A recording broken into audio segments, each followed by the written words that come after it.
శ్రీమాత్రే నమః. శ్రీ మహాగణాధిపతయే నమః. అందరికీ నమస్కారం అండి. ముందుగా మీకు మీ కుటుంబ సభ్యులందరికీ వినాయక చవితి శుభాకాంక్షలు.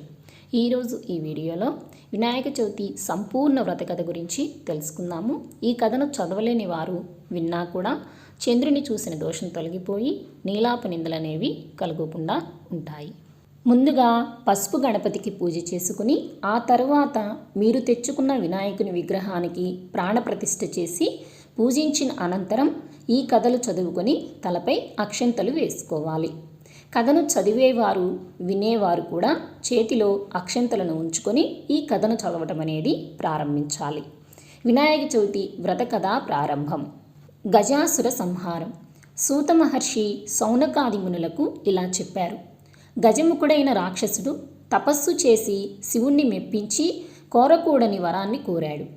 తనను ఎవరూ వధించలేని శక్తిని ఇవ్వాలని, తన ఉదరంలోనే శివుడు నివసించాలని కోరాడు. ఇచ్చిన మాట ప్రకారం శివుడు ఆ కోరిక నెరవేర్చాడు. భర్త పరిస్థితి తెలిసి బాధపడిన పార్వతీదేవి తన పతిని విడిపించాలని విష్ణువును కోరింది. విష్ణువు గంగిరెద్దు వేషం ధరించి నందీశ్వరిని గంగిరెద్దుగా వెంట తీసుకుని వెళ్ళాడు.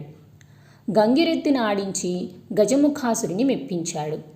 గజముఖాసురుడు ఆనందంతో ఏం కావాలో కోరుకో అన్నాడు. అప్పుడు విష్ణుమూర్తి నీ ఉదరమందున్న శివుని కోసం వచ్చానని చెప్పాడు. గజముఖాసురునికి శ్రీహరి వ్యూహం తెలుసుకుని తన ఆయువు తీరిందని అర్థం చేసుకున్నాడు. ఉదరంలో ఉన్న శివుని ఉద్దేశించి ప్రభూ, శ్రీహరి వలన నా జీవితం ముగియుచున్నది. నా అనంతరం నా శిరస్సు త్రిలోక పూజితమగునట్లు, నా చర్మమును నిరంతరము నీవు ధరించినట్లు అనుగ్రహించాలని ప్రార్థించి తన శరీరం నందీశ్వరుని వశం చేశాడు. నందీశ్వరుడు ఉదరం చీల్చి శివునికి విముక్తి కలిగించాడు. శివుడు గజముఖాసురుని శిరము చర్మము తీసుకుని కైలాసానికి బయలుదేరాడు. గణపతి జననం.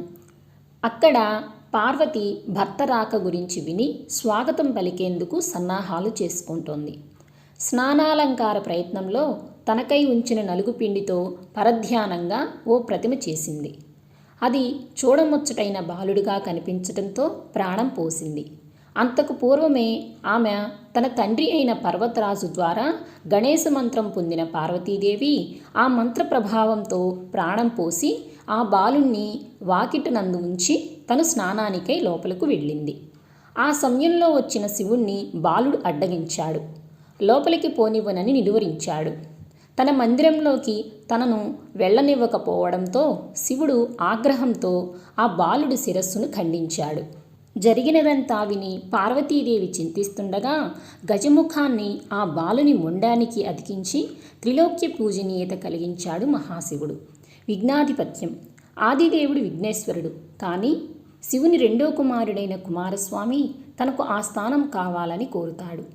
అప్పుడు శివుడు మీలో ఎవరు ముల్లోకాలలోని పవిత్ర నదీ స్నానాలు చేసి ముందుగా నా వద్దకు వస్తారో వారికి ఆధిపత్యం లభిస్తుందని చెబుతాడు. కుమారస్వామి తన నెమలి వాహనంగా జోరుగా వెళ్ళిపోగా వినాయకుడు అక్కడే ఆగిపోయాడు. తన పరిస్థితి తండ్రికి వివరించి ముల్లోకాలలో పవిత్ర నదీ స్నాన ఫలితం చెప్పమని అర్థించాడు. వినాయకుని బుద్ధి సూక్ష్మతకు మురిసిపోయిన పరమశివుడు నారాయణ మంత్రాన్ని ఉపదేశించాడు. సర్వ జగత్తును పరిపాలించే ఉమామహేశ్వరుల్లోనే సమస్త తీర్థక్షేత్రాలు దాగి ఉన్నాయని భావించిన విఘ్నేశ్వరుడు నారాయణ మంత్రం జపిస్తూ తల్లిదండ్రుల చుట్టూ ప్రదక్షిణ చేస్తాడు. నారములు అంటే జలం. జలములన్నీ నారాయణుని ఆధీనాలు. అంటే ఆ మంత్ర ఆధీనాలు మంత్ర ప్రభావంతో ప్రతి తీర్థస్నానమందును కుమారస్వామి కన్నా ముందే వినాయకుడు కనిపించాడు. తప్పు తెలుసుకున్న కుమారస్వామి ఆధిపత్యాన్ని అన్న వినాయకునికే ఇచ్చేందుకు అంగీకరించాడు. చంద్రుని పరిహాసం. గణేశుడు జ్ఞానస్వరూపి, అగ్రపూజ్యనీయుడు, జగద్వంద్యుడు. ఈ విషయం మరిచిన చంద్రుడు వినాయకుడి వింత రూపం చూసి తల్లిదండ్రుల పాదాలకు వంగి నమస్కరించలేని వినాయకుడిని చూసి నవ్వుతాడు. అప్పుడు పార్వతీదేవి చంద్రుణ్ణి చూసిన వారికి నీలాపనిందలు తప్పవు అని శపిస్తుంది. అయితే అది కేవలం చంద్రుడికి మాత్రమే కాదు, లోకానికి శాపం తల్లి అంటూ శాప విముక్తి చెప్పమని దేవతలు వేడుకున్నారు. భాద్రపద శుద్ధ చవితి నాడు ఎవరైతే గణపతి పూజ చేసి కథ చెప్పుకొని అక్షంతులు తలపై వేసుకుంటారో వారికి నీలాప నిందలు పోతాయని, అప్పుడు చంద్రుని చూసినా ఎలాంటి దోషం ఉండదని అనుగ్రహించారు పార్వతీదేవి. అలా చేయనందున శ్రీకృష్ణుడంతటి వాడికే తప్పలేదు నీలాప నిందలు. శమంతకోపాఖ్యానం. వినాయక చవితి రోజున పాలలో చంద్రబింబం చూసిన శ్రీకృష్ణుడు నీలాప నిందల పాలయ్యాడు. సత్రాజిత్తు అనే మహారాజు సూర్యోపాసనతో శమంతకమణిని సంపాదించాడు. రోజుకి 8 బారువుల బంగారాన్ని ఇస్తుంది ఆ శమంతకమణి. అంతటి శక్తివంతమైన మణిని ఇవ్వమని శ్రీకృష్ణుడు సత్రాజిత్తుని కోరతాడు. ఆ కోరికను తిరస్కరిస్తాడు సత్రాజిత్తు. ఆ తర్వాత కొన్ని రోజులకు సత్రాజిత్తు తమ్ముడు ప్రసేనుడు విలాసంగా ఆ మణిని ధరించి వేటకు వెళతాడు. ఆ మణిని మాంసపు ముక్క అనుకొని భావించిన సింహము ప్రసేనుణ్ణి చంపి ఆ మణిని నోట కరుచుకొని పోతుంది. నిజము తెలియని సత్రాజిత్తు మణి కోసమే శ్రీకృష్ణుడు తన తమ్ముణ్ణి చంపాడని నిందల పాలు చేస్తాడు. చవితి రోజున పాలలో చంద్రుణ్ణి చూసినందున ఈ పరిస్థితి వచ్చిందని భావించిన శ్రీకృష్ణుడు అడవిలో అన్వేషణ సాగించాడు. ఒకచోట ప్రసేనుని కళేబరం కనిపించింది. అక్కడి నుంచి సింహపు అడుగుజాడలను అనుసరించి వెళ్ళాడు. ఒక ప్రదేశంలో సింహము, భల్లూకం పోరాడిన జాడలు కనిపించాయి. ఆ తర్వాత శ్రీకృష్ణుడు భల్లూకపు కాలిజాడల వెంట వెళ్ళాడు. అక్కడ గుహలో ఊయల తొట్టికి వేలాడుతున్న మణిని గమనించాడు. ఆ మణిని అందుకునే ప్రయత్నం చేయగా భల్లూకం మీద పడింది. ఏకంగా 28 రోజులు భీకర సమరం తర్వాత భల్లూకం శక్తి క్షీణించసాగింది. అది సామాన్య భల్లూకము కాదు, మహాభక్తుడు, శక్తివంతుడైన జాంబవంతుడు. రామాయణ కాలం నాటి ఆ జాంబవంతుడు కర్మబంధములు విడివడక ఉన్నాడు. తనతో యుద్ధం చేస్తున్నది శ్రీరామచంద్రుడే అని గ్రహించిన జాంబవంతుడు స్తోత్రం చేయటం ప్రారంభించాడు. త్రేతాయుగంలో జాంబవంతుని సేవలకు మెచ్చిన శ్రీరామచంద్రుడు ఒక వరము కోరుకోమని అడుగగా అవివేకంతో జాంబవంతుడు స్వయంగా శ్రీరాముడితో ద్వంద్వయుద్ధం చేయాలని ఉంది అని వరాన్ని కోరుకుంటాడు. అప్పట్లో నెరవేరని ఆ కోరిక కృష్ణావతారంలో నెరవేరింది. అప్పుడు జాంబవంతుడు శ్రీకృష్ణుడి ముందు ప్రణమిల్లి తన కుమార్తె జాంబవతితో పాటు శమంతకమణిని అప్పగించి కర్మబంధ విముక్తిని పొందుతాడు. శ్రీకృష్ణుడు మణిని తీసుకుని వెళ్ళి సత్రాజిత్తునికి అప్పగించి జరిగిన విషయాన్ని తెలుపుతాడు. పశ్చాత్తాపము చెందిన సత్రాజిత్తు మణితో సహా తన కుమార్తె అయిన సత్యభామను శ్రీకృష్ణుడికిచ్చి వివాహం చేశాడు.